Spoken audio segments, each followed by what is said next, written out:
This is already the third Brussels UkraineLab, and we are happy to hold it in the European Parliament. The Brussels UkraineLab is our flagship event. If you want, it's a peak of our annual activity, and every time we do it in a different way.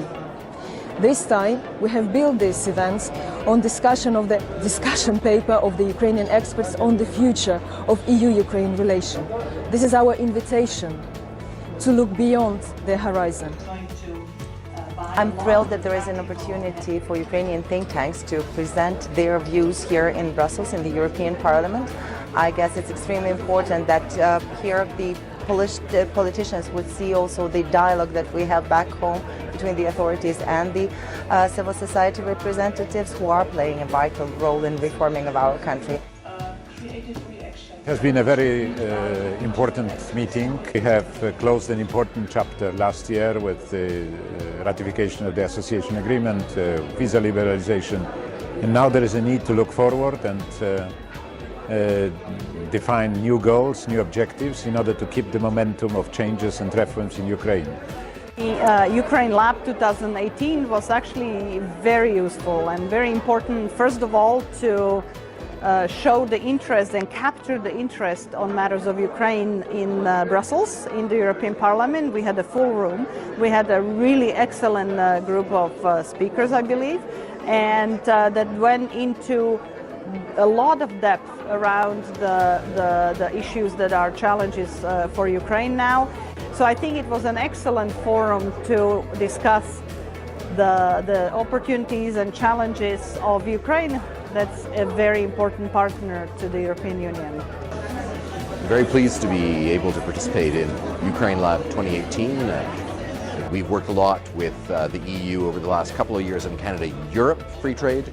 Now we have our own agreement with Ukraine, as does Europe. So finding that triangle, and as I said here, making it a love triangle in trade at least, is how we can optimize our engagement as a Euro-Atlantic partner.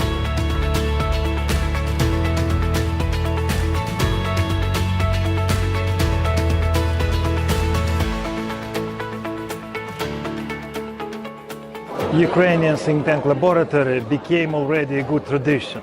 So we are meeting in the Brussels, for the third time in a row, and it's very important for Ukrainian think tanks to come to discuss with the European colleagues not only the problems of Ukraine, but also the problems of the development of European Union as such. From this point of view, definitely it's very important for Ukrainian think tanks to unite in a single organization. We already did it, and in this way, actually, Brussels Ukrainian think tanks Liaison office was established, and they think that, definitely we need, somebody to represent our interests here.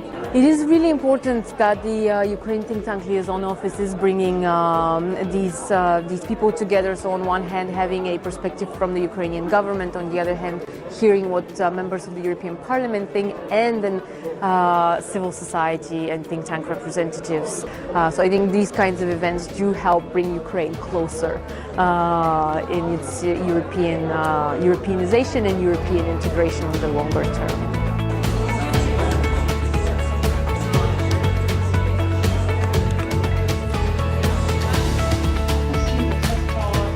I hope that this will be continued as a tradition, and that the office that has been established by the Ukrainian think tanks here in Brussels will be only gaining ground and ensuring that it brings Ukraine to the agenda and keeps Ukraine on the European agenda to the real extent that it really deserves.